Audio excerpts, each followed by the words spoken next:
Ah, et Jeya a quitté. Bon, normalement on est sur la phase de ban, donc il devrait pouvoir rejoindre assez rapidement.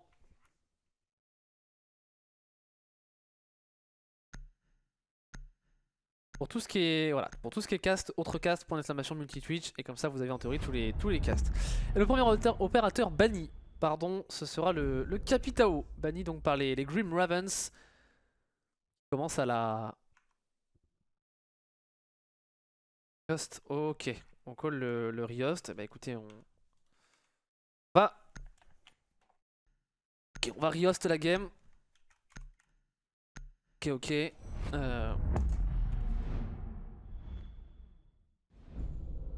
Ok, ok. Ok, on va avoir le Riost après le BAP, le ban opérateur. On attend juste donc les bans opérateurs qui sont réalisés. Donc Capitao qui sera banni par les Grim Ravens. Ce sera la nomade enlevée par les Valor et la Valkyrie. La Valkyrie en défense, pas de surprise non plus. On est sur une carte comme Consulat. Qu'est-ce qu'on va pouvoir enlever? Peut-être le Echo en dernier opérateur. Ouais, le Maestro qui est assez embêtant aussi sur Consulat. Non, ça sera bien le Echo. Les bans qui devraient apparaître en haut sur votre overlay dans quelques instants. On va dire aux joueurs de leave. Les Hongrois qui vont leave, c'est parfait. Et de mon côté, ce qui arrive. Ah yes.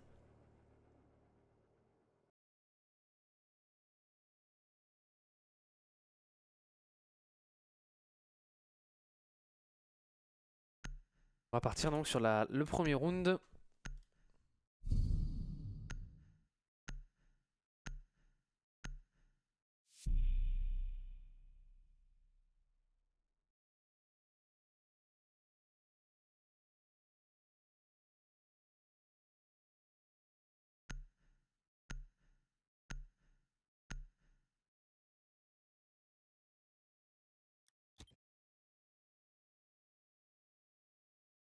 Et on part. Et on part.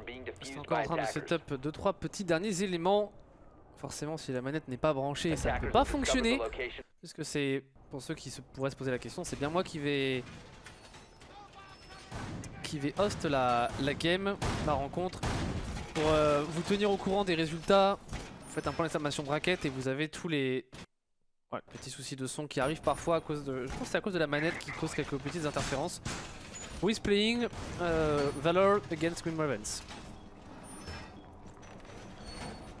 10 seconds left It's in the before title insertion. of the stream and at the top of your 5 seconds screen. left. Et donc on va faire une première défense en garage et cafétéria. Attackers are heading out to the Pas diffuser forcément mon bomb. site pique en premier, mais c'est un de mon site très très fort. Donc celui-là, on le sait. Et en face on a du Hardbridge. On n'aura pas le Thermite, on aura la Ibana seulement entre ses mains pour l'outil.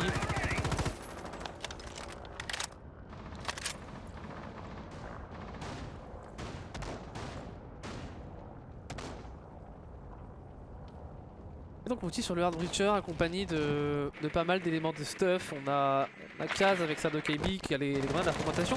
Et surtout à noter, on a du roaming pour les Grim Ravens. Le roaming qui va poser déjà quelques problèmes à l'insertion pour Dreoz. Est-ce qu'on ne déciderait pas d'ignorer un petit peu ce roaming? C'est une des possibilités. C'est une des possibilités qu'on ignore peut-être un peu ce roaming. On entend les balles partir pour Kingslayer. Et Kaz lui n'aura pas ignoré la position de Nico. Attention, le deuxième frag qui sera pris par Dreoz. On a un petit peu hésité, on se méfiait d'une potentielle remontée pour Dreoz et finalement le coup il a parfaitement été joué. On est en situation de 5v3, net avantage numérique en la faveur des Français de Valor.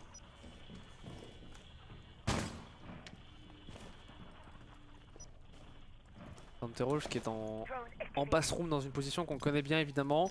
Ufki au Banditrick, mais Banditrick il n'y a pas raison d'être puisqu'on n'est pas à l'ouverture de ce mur. Et attention Mouti, attention Mouti.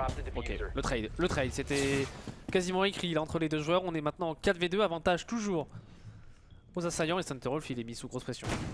Quoique, s'il y a vraiment une grosse pression infligée, non, il y a un Kaz qui est en temporisation et Kaz Il a une grenade encore. Kaz il a une grenade encore. Et on va prendre pas mal de dégâts. Pour Sunterwolf, on ne peut plus drop en plus de ça. On a la coupe parfaite pour Kaz et là la grenade. La grenade elle va être fatale. Elle va être fatale. Eh non, elle a envoyé un tout petit peu trop loin et c'est Edvix qui aura été fatale. Dans la position de Sunterwolf, il ne reste plus que Corvin. Condamné à un clutch 1v4 pour le premier round, c'est pas évident et il sera récupéré par un Jega attentif. Premier round remporté par les Valor.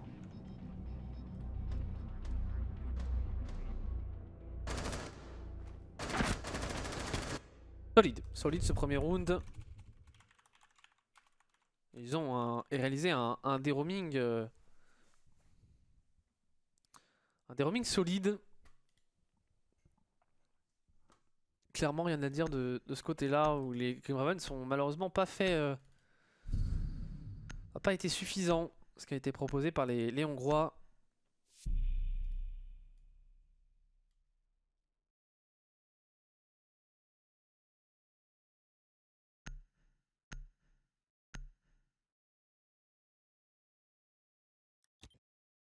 Donc 1-0, comme je vous le disais. On commence sur la phase d'attaque. La phase d'attaque sur Consulat, c'est pas forcément... Là, une carte, c'est pas forcément une carte extrêmement defense-sided, mais ça reste toujours compliqué, surtout si on n'a pas l'habitude de train sur ce genre de carte. Et là, on a senti quand même des assaillants assez solides sur leur maîtrise de la carte. On va voir sur ce Lomsid qui est assez technique. Est-ce qu'on va plutôt décider de faire une attaque côté administration, peut-être côté PDG, c'est un peu les deux façons globales d'attaquer. Mais on le sait que ça nécessite beaucoup de synchronisation, beaucoup de teamplay. De manière générale sur un boss il faut du teamplay. De toute façon. Et on voit. Setup défensif préparé, les petits bullet halls. Pour Corvin. Attention à ne pas. Oh oui, on est serein. On est serein. Pas de team kill, ça aurait été dommage pour le doc. Pas de team kill, pas de spawn kill. Non plus tenté par l'opérateur du GIGN. Et je vous parlais de ce potentiel push administration ou d'un potentiel push au niveau du PDG, bah ce sera au niveau de l'administration. Ce qui va être proposé là par les attaquants, par les 5 joueurs français. On tient le potentiel retour de défenseur dans le dos. Et Dreos qui s'insère. On a les joueurs insérés rapidement, pas de pression défensive au niveau de cette administration, cette open space. Et un Nico, lui, sur A, qui va avoir pour but de retenir un peu la pression, mais la pression elle va s'infliger clairement sur lui, donc il va falloir de son côté ne pas faire d'erreur de positionnement, pas avoir d'excès de gourmandise. Et il a péri, il a pas vu le drone à sa droite, il a pas vu le drone qui est maintenant derrière lui. Attention parce que c'est un précieux drone tant il donne de l'information et le drone il n'y est plus et Killslayer il n'est plus de la partie non plus parce qu'il sera récupéré par un casse solide. Nouveau drone qui part, réceptionné par Nico. On va... Intéressant ce Jäger trick entre guillemets. Vraiment une position très importante là, le Jäger et la grenade d'Edvix. Si elle est parfaitement timée, elle pourrait faire très mal sur Nico. Mais non, elle aura fait perdre quelques HP seulement, mais le shield aussi qui est tombé, c'est intéressant. Et il est maintenant traqué, la pression qui continue de s'infliger sur Nico. En plus de ça, on va venir faire une ouverture pour Mouti. Ouverture deny parfaitement et on n'aura pas réussi à récupérer le kill pour Dreos. C'est dommage, on va peut-être cette fois-ci reprendre la ligne, ça c'est intelligent, on va éviter Corvin de venir deny les Iskeros et Corvin prend la décale, Nico pour se débarrasser de Mouti, 4v4 et le kill qui sera pris par Corvin, non, on n'arrive pas à ajuster sur la Zucha et c'est Nico qui finalement prendra le kill sur Dreos. On est maintenant en situation de 3v3 parce que Jia a fait tomber Nico à 1 minute de la fin de cette rencontre. Un Edvix en balcon, le désamorceur qui n'est plus entre les mains assaillantes. Désamorceur sur le toit? Non, désamorceur récupéré par Jia. Désamorceur récupéré par Jia car 2 smokes. On n'a plus de grenade en face et Kaz pour une rotation en combinaison. C'est intéressant alors que Corvin continue d'agresser. Corvin il a un rôle très important, il a pour objectif d'empêcher l'insertion sur A au niveau de la porte mais pas au niveau du balcon puisque Edvix s'est inséré. Edvix il pourrait presque planter mais il n'a pas le désamorceur. Le désamorceur il était entre les mains de Jia qui est tombé au sol sous la très bonne ligne de Corvin. Et on va faire quoi? À 20 secondes, Kaz lui va décider de se débarrasser de Corvin. Centerwolf sur Edvix, on est maintenant en 1v2 pour un Kaz sur sa KB full HP. Il sera récupéré par un Centerwolf tellement solide. La -3 du joueur hongrois pour permettre à ses teammates de remporter la deuxième manche. Et ça fait donc un partout. C'est vrai, le déroaming, l'anti-roaming, ça avait fait débat, on en avait parlé un petit peu avec Swish. Déroaming, anti-roaming. Bon, il y a plusieurs façons de l'appeler, mais il y a du détail après. Mais sur ce coup-là, anti-roaming, il n'y a pas eu réellement. On a, il me semble, un joueur qui est tombé par en dessous. Mais finalement, c'est sur ce genre de bomb site, il n'y a pas réellement besoin d'avoir du roaming comme sur un garage. Et c'est de la synchronisation sur ce joueur qui est en meeting. On a réussi à le déloger, mais il a fait trop mal. Il a fait trop mal, Nico. Il a pris 2 frags qu'il ne doit pas prendre dans une position comme ça, qui fait remporter le round. Enfin, les deux kills font remporter le round à ses teammates très clairement. Et derrière, un center hall fait un Corvin aussi solide sur leur position, qui ont permis de retenir l'assaut final des 5 joueurs français.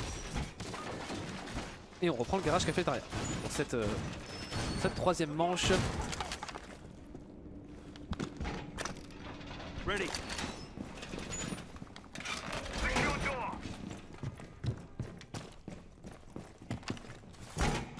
seconds to go. 5 seconds to go.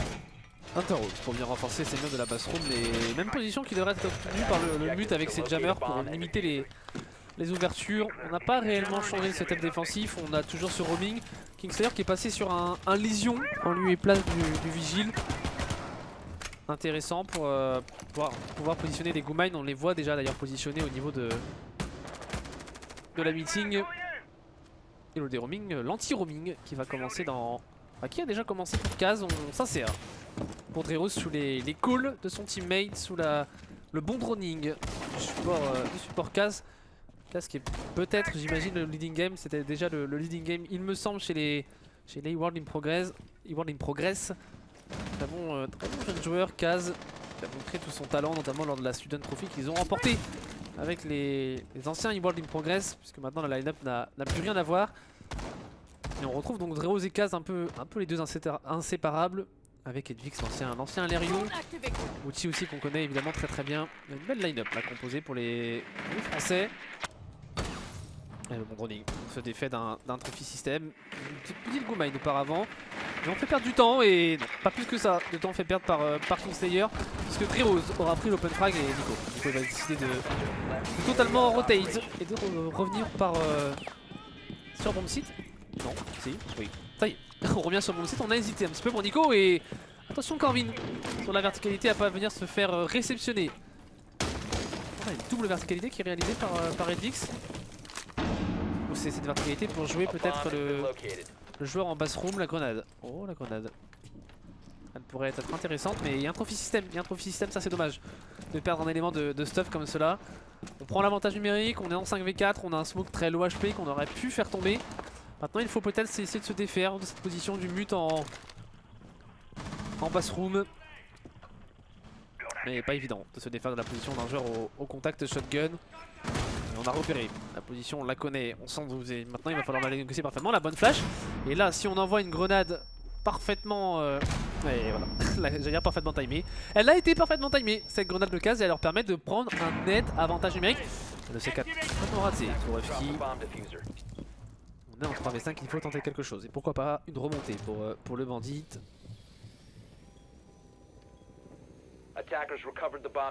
Dans l'escalade jaune, 30 secondes, on est à l'ouverture du garage pour monter. Il y a un duel important. Il y a un duel important pour Nico. Il va se défaire de ce drone. Et FK lui, il a eu un duel très important. Il s'est débarrassé d'Edvix. Et Dreros pour se débarrasser de FK. On est en situation de 4v2. Il y a un joueur à sa droite pour Nico. Il arrive. Oh, il l'a pas vu. Et le préfire de Nico qui ne connectera pas. C'est Jia qui prend le kill. C'est maintenant un Corvin en situation de 1v4. Et Jia dans le dos lui dira non. C'est donc un nouveau round sur ce même bomb site qu'on a remporté. Alors les Français, on n'y arrive pas du tout, le roaming pas efficace. Alors est-ce qu'on a un roaming qui est pas efficace ou un anti-roaming qui est propre? Probablement un peu des deux. Mais c'est vrai que ces deux roamers au top. Alors certes Nico n'est pas tombé mais il fait pas perdre tant que ça de temps. On prend un kill en plus de cela, donc difficile. Difficile tout de même pour les deux roamers. Et derrière Center Roach pareil dans sa position... dans une position assez fragile. C'est un match, alors j'allais dire compliqué pour les Hongrois, même si on les a vus sur le top un peu plus solide. Et probablement qu'on a changé de bomb site, on va partir en main lobby et en salle de presse. dans le texte piano, Bomb located by plus attackers. communément appelé piano, clairement ce bon site A qui sera défendu par les hongrois avec une défense, on l'imagine, du premier étage. C'est d'ailleurs qui va positionner quelques barricades renforcées, quelques renforts UTP1.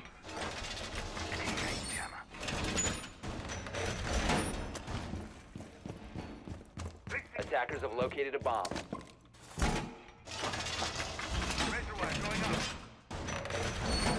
Reinforce the 10 wall. seconds remaining. 5 seconds to go. Attackers' objective is to defuse the Et on bomb. finit la préparation de ce setup défensif. Comme je vous le disais, on va avoir quelques tenues du top avec des ouvertures planches réalisées évidemment pour avoir le contrôle par la verticalité de potentielles plantes qui pourraient avoir lieu au niveau de ce main. GA lui il attend une erreur d'un défenseur. Alors il n'y a pas en ce début de round, pas non plus d'agression il me semble pour les 5 défenseurs. On est assez sereine. Oh, attention, au niveau de cette statue on avance pour Dreos, on est complètement sur le site. Oh, il est repéré par Livelay et il va décider de s'enfuir. Là Dreos se défaire de Livelay. C'était très risqué ce push de Dreos et Mouti lui se débarrassera de la position de Kingslayer, le castle. Comment est-on tombé? Le castle, intéressant de... On a tenté une sortie, et c'est très frontal ce qu'ils nous font. Les Français c'est très frontal et ils se plantent un peu pour l'instant dans un mur parce qu'on a vu Kaz et Dreos prendre pas mal de dégâts, surtout Kaz qui est littéralement à 1 HP. Oh la grenade, oh la grenade, oh la grenade, oh la grenade, c'est encore vide, non. Elle n'aura pas eu raison, la position de ce maestro. Au milieu de temps de jeu, on n'a pas cette volonté d'avoir le contrôle du top. Alors c'est une prise de risque, mais ça a surpris tout de même les défenseurs. Et Corvin, il est tellement bien, le pré-fire impeccable pour récupérer le frag. Et le deuxième kill peut-être de Corvin. On va infliger beaucoup de dégâts et il sera récupéré dans le dos par Edvix. On est maintenant en situation d'avantage numérique. On l'a vu par au-dessus Edvix. On a peut-être manqué un tout petit peu de trigger control et Dreos pour se débarrasser de Fki. Il ne reste plus que Santerolf et Nico, c'est allé très vite dans ce round. Oh, en parlant de trigger control, Sanderolf il a eu un très bon trigger control sur sa position. Encore un très bon trigger control. À un moment donné, il va falloir prendre la décale et la décale il l'a prise sur Kaz alors qu'on plante le désamorceur. Et Nico, elle est parfaite aussi cette décale sur Edvix. Il sera mis au sol avant de se faire revenge par Mouti. 1v3 à négocier pour le mute. Un en dessus et il n'arrivera pas à ajuster. C'est Dreos d'Azofia qui prend le dernier frag. 4ème manche remporté par les Français de Valor. J'irai pas jusqu'à dire que c'était propre ce round dans l'exécution et dans le déroulement, mais c'était osé et le risque à payer. Le risque à payer, ça a failli mal débuter pour Dreos tout de même, il faut le noter.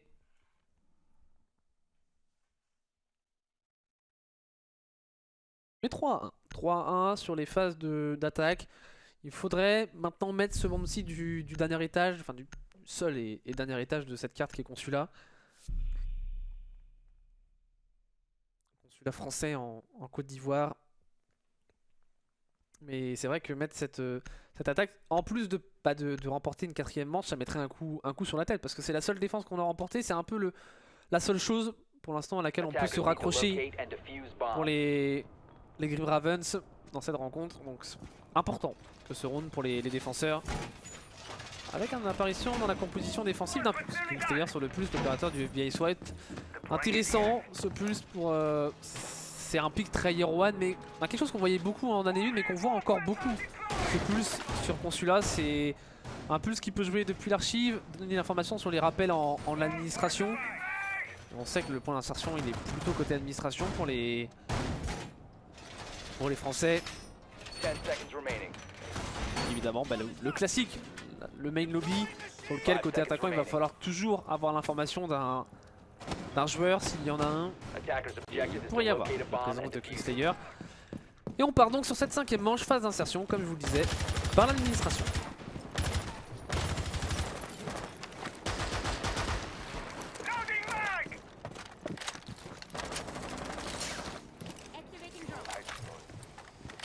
Insertion par l'administration, Dreos rapidement prend le contrôle de cette zone. On va voir qu'est-ce qu'on décide de faire, mais ça devrait être globalement la même chose. On va essayer de corriger les petites choses qui n'ont pas été.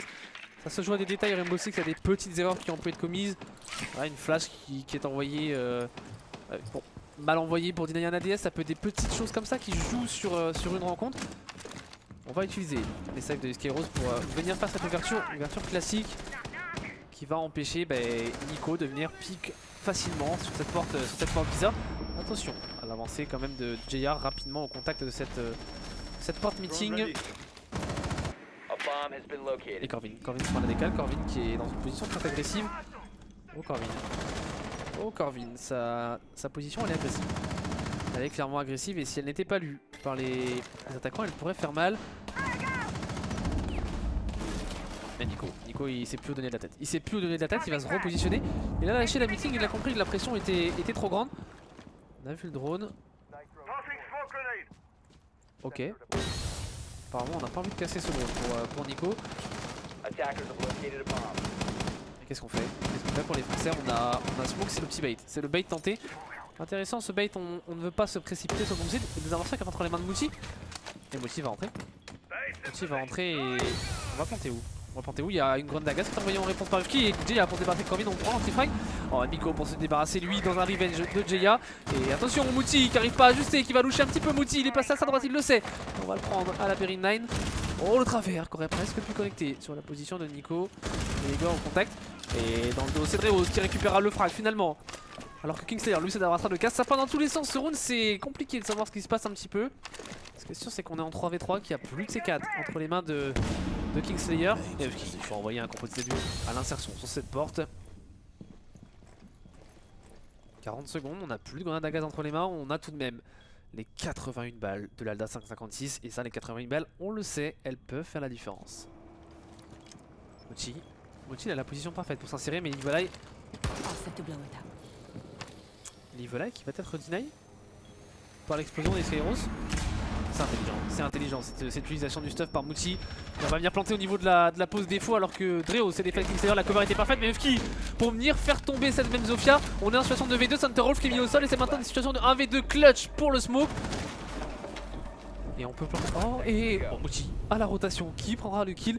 On a parfaitement joué le coup, on pouvait pas planter des amorceurs parce qu'on n'avait pas de cover. Il l'a compris Mouti et il a essayé de push ce joueur. Mais le move il est parfait. Et il permet aux Français de remporter cette 4ème manche. Mais alors ce round était... était compliqué quand même. Était compliqué parce qu'il y a eu... C'est parti de partout. C'est allé dans tous les sens. Un peu comme le round précédent, c'était peu académique. Je veux dire, on a eu Nivolai qui s'est fait deny au Kairos. On a vu des smokes partir sans tentative de planter des amorceurs derrière. Alors certes il y a eu cette volonté de bait. Mais sachant qu'en face on a Nivolai qui est pas deny, le bait ne fonctionne pas réellement. Il y a eu des choses tentées par les Français mais ça manque encore peut-être un peu de coordination. Des choses à améliorer de leur côté. Et les Hongrois qui n'auront pas su conserver cette invincibilité sur ce bon site. Invincibilité d'un round simplement parce qu'on le voyait en haut de votre écran. 4-1 en la faveur des Valors face aux Grim Ravens. Et on va défendre ce même bon site encore une fois pour la dernière phase de défense. La dernière phase de défense avant qu'on aille sur un potentiel overtime. On n'en est pas encore là.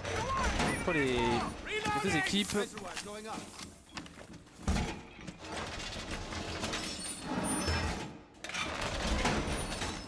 Renforce. Les derniers murs c'est le même setup. Kingslayer toujours sur le pulse, Ufki sur le smoke, on n'a pas changé la composition défensive, on met exactement les mêmes éléments. Nico qui va encore jouer cette pause avec son Jaeger. Là on a plutôt l'habitude de voir un smoke. Le Jaeger qui joue dans cette meeting. Est-ce qu'on ne manque pas un peu d'adaptation? On le sait sur Rainbow Six, l'une des clés de la réussite, c'est l'adaptation. Peut-être qu'on en manque un petit peu pour les Grim Ravens. Reload. Jaya en contrôle de l'administration, une nouvelle fois qui est totalement laissée aux mains des attaquants. Est-ce que c'est peut-être pas là aussi l'une des clés des changements qui auraient pu être réalisés par les défenseurs, de mettre un peu de pression pour essayer de faire perdre du temps sur cette administration? C'est pas le choix qui a été fait, c'est pas le choix pour lequel on a opté. Ça permet donc aux Français de valeur de s'insérer rapidement. Et une nouvelle fois, première scène de Skyros envoyée pour se défaire de ce mur renforcé, en tout cas d'une zone du mur renforcé. On n'est pas à la charge géothermique, on peut faire qu'une petite ouverture. Et Nico, l'erreur de positionnement de Nico qui s'est positionné tout simplement en plein milieu de la tête. Edvix qui récupère un kill facile. Et c'est le joueur en meeting, l'un des joueurs qui pose le plus de problèmes sur ce bomb site, qui tombe au bout de 1 minute 10. On a maintenant 1 minute 45 pour mettre en place son plan de jeu. C'est très large. C'est très large. C'est même trop large là pour les défenseurs. On est en 4v5. Il va y avoir évidemment toute l'importance des grenades à gaz. Et FK qui est très reculé. Oh, le travers de FK. Un petit peu lointain tout de même sur sa position. Et allez, FK, bon. Et il s'interroge pour faire tomber Jaya. Même pour amener la situation en 4 partout. On est venu pique pour Jaya au niveau de cette porte. Ouais, l'erreur du Jackal qui est venu se donner un petit peu dans la ligne. Et Edvix, lui, il n'aura pas fait d'erreur sur la position de Santerwolf. Il reste maintenant 1 minute et il y a un joueur à droite. Est-ce qu'on le sait? On l'a vu. Et Mouti, la décale, elle est presque parfaite, j'ai envie de dire, alors que Drio s'est débarrassé de Chris Taylor, c'est le pulse qui tombera. Il reste maintenant quoi? Il reste les composés Z8 et la COG de Corvin pour résister au dernier assaut des 4 attaquants. Et Corvin, il ne sera plus de ce monde après le kill pris par Edvix. Et c'est un FK en situation de 1v4. Très compliqué.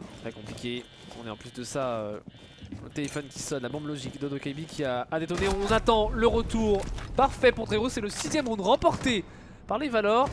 Un quasi perfect sur cette phase d'attaque.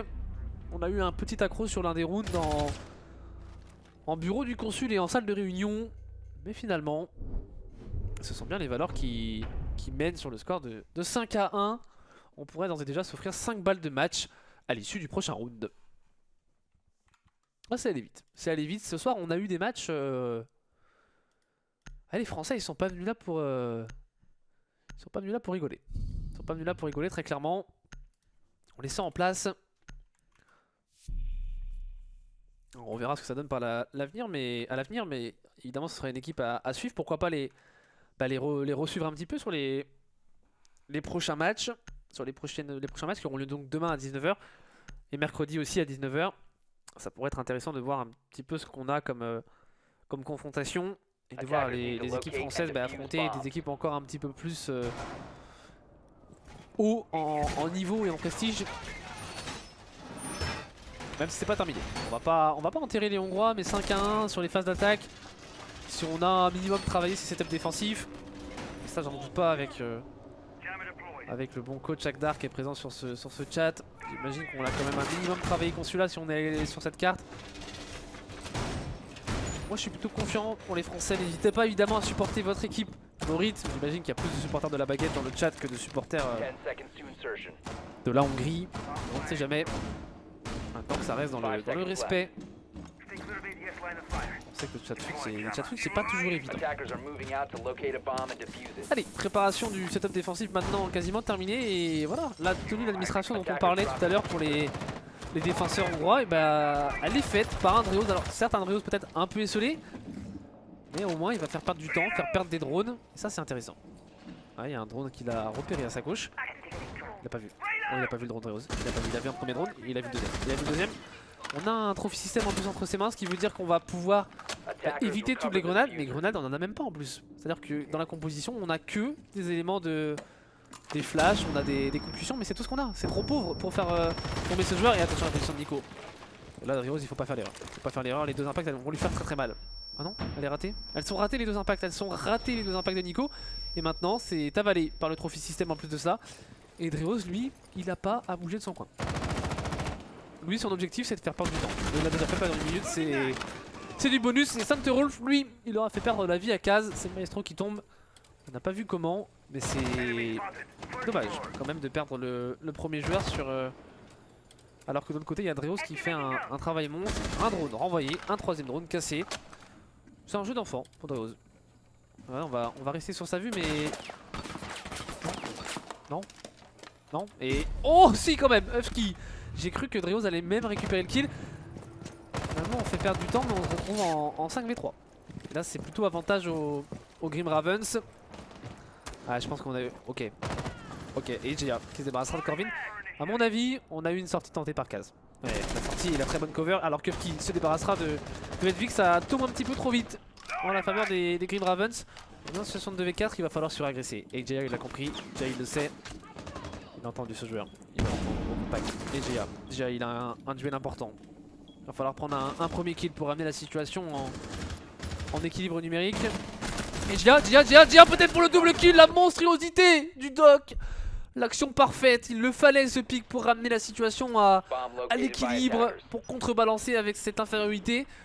Et Jaya en plus de ça, il va pouvoir se mettre tous ses sim pistoles et repartir au combat avec ses 100 HP. Attention, attention Jaya, attention Jaya. Oh, attention Jaya, le monstrueux sur Eve qui la décale, c'est maintenant un Center Wolf en 1v2. Il suffit d'une erreur, d'un move et d'une inattention des attaquants et ça permet aux Valors de reprendre l'avantage. 1v2, 20 secondes, c'est compliqué, pas mission impossible.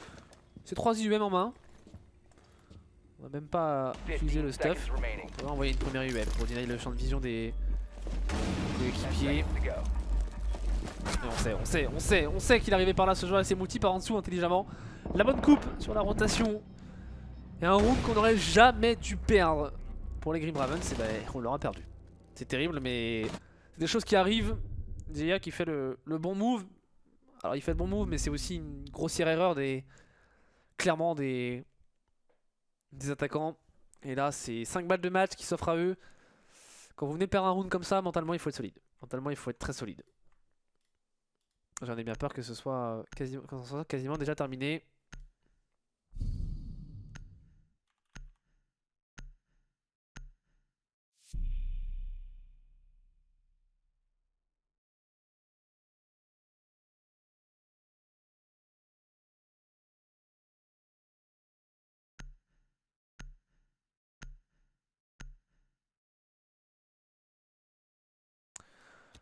J'ai peur que ça soit bientôt terminé, des espoirs de Attackers need to victoire locate and defuse as des- many bombs as they can.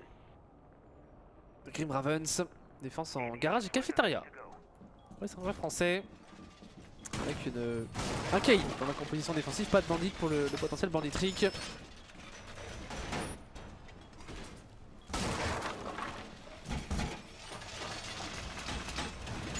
Très bien.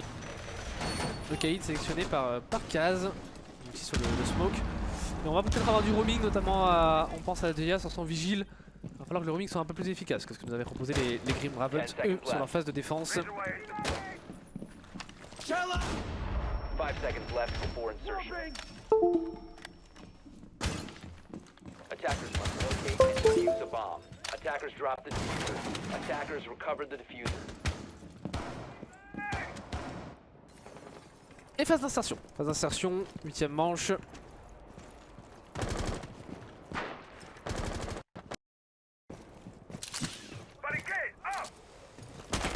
Et j'ai mon clavier qui a décidé de ne plus marcher. Pour une raison inconnue. Donc on va pouvoir terminer ce match là. Et Edvix, lui, il va en terminer de Corvin. C'est dur. C'est dur à avaler là pour les assaillants. Et on a un joueur en rappel, il l'entend clairement Edvix, il le sait. Il y a un joueur au niveau de ses fenêtres du bureau du consul. Et on va passer de travers, mais c'est compliqué. Il est très loin déjà sur sa position. Edvix, lui, il est patient. Patient qu'on ait l'information pour Kingslayer. C'est pas... Empêche par où? Allez, Jia qui sera récupéré tout de même par Nico. Je me demandais justement par où on pushait, est-ce qu'on avait ce push administration classique? Et en effet, on a cet anti-roaming proposé par les entry-fraggers, en l'occurrence Nico qui est venu récupérer un premier bon kill sur l'un des défenseurs. Attention même à la position de Dreoz qui pourrait être impactante. Oh, Dreoz, s'il n'est pas repéré, un joueur rattrape. Ah, il va être repéré forcément par les Knights de Jackal. Et c'est compliqué pour Dreoz. Il faut réussir à revenir et dans le dos. Récupéré par Kingslayer. Ouais, c'est Slayer qui aura mis à la fenêtre. Qui aura récupéré la rotation de ce Jaeger. Et Edvix tout de même pour un deuxième frag dans cette manche. Et ramener la situation 3v3. Et Edvix en plus de prendre un kill, il va mettre un peu plus de doute dans les têtes assaillantes. Il n'en avait clairement pas besoin d'avoir du doute les rois. On va pouvoir travailler un petit peu la verticalité, faire quelques ouvertures planchées, mais ce sera peut-être pas suffisant. C'est 4 en moins tout de même deny par les attaquants. Oh, on va le voir, Kaz, et la tête elle sera récupérée par Nico. On a parfaitement ajusté son tir. C'est maintenant Edvix qui va tomber et c'est maintenant un Mouti en 1v3. Mouti en 1v3, un composé Z8. Attention Celui il y a quelques trous au-dessus de lui, il sera récupéré par Santerwolf. Voilà, un deuxième round qui passe pour les Grim Ravens tout de même. Au forceps, mais il est passé. On a eu ce 1v3 qui ne passera pas pour Mouti, lui qui aurait pu en terminer sur un très beau clutch. Mais non tout de même.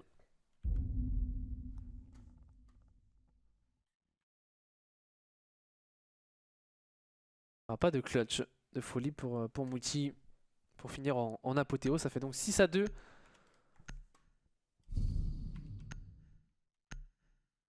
Ah bah c'est bon, mon clavier est revenu.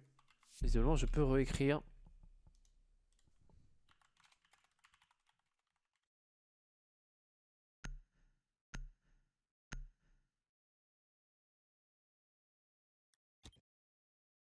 Petit coup d'œil au tableau des scores. Je ne vois pas forcément souvent, mais c'est pas la donnée la plus importante. On voit un tableau relativement homogène. On a Mouti et Kaz qui sont un peu plus derrière en termes de frag. Corvid un peu en difficulté pour les Grim Ravens. Et défense du piano et du main. Défense du piano et du main. Pas de Castle à la différence des Grim Ravens dans leur composition défensive. On a le smoke qui va réaliser le setup au top avec le shield qu'on a mis où, le shield qu'on a mis en lobby. Pour avoir une position forte. Je crois pas d'un Kaz sur son maestro. Kaz est-ce qu'on tenterait pas un spawn kill pour Kaz? Non. On a été repéré. On va être un peu plus sage pour Steven Perriard. Et insertion toujours en administration. Et les gens sont celui-là, ils aiment bien l'administration. On l'aime bien. En général on aime quand même mieux l'attaquer que la défendre. Même si c'est jamais évident quand on a un joueur qui joue très bien cette position. Alors, on pense souvent à un joueur comme Ryze qui aime bien tenir ce genre de zone. Tout à l'heure on a vu Rose le faire, qui aura fait perdre du temps tout de même. Qui aura juste été récupéré par en dessous, une petite... même pas une erreur, mais voilà, trop de pression qui s'inflige au bout d'un moment, bah, vous ne pouvez plus vraiment résister. Et la pression, elle devrait s'infliger au niveau de Mouti. Mouti qui est un peu esselé, simplement épaulé par Edvix. Et Edvix, il a entendu le rappel. Très probablement au niveau de ce PDG, alors que Mouti va agresser sur cette porte. Ouais, la Rose pour prendre le frag, et on fait tomber le termite. Alors sur un bomb site, bon j'ai dit on fait tomber le termite, mais c'est pas sur le bomb site le plus impactant. On n'est pas sur le bomb site du garage et de la cafétéria, où ça aurait pu être intéressant. Non, c'est bien sur le bomb site du main où le hard breacher est quasiment... J'irais pas jusqu'à dire qu'il a aucun intérêt, mais c'est pas réellement le bomb site où il va avoir le plus d'intérêt. Et attention, on a un joueur à gauche, il a le parfait timing, Jeya. Oh Jeya, parfaite lecture de jeu, il se débarrassera de Corvid et c'est maintenant à 2v5. À moins d'un exploit, Dufki, ça pourrait partir de là. Ça semble quand même mal embarqué pour les deux joueurs restants.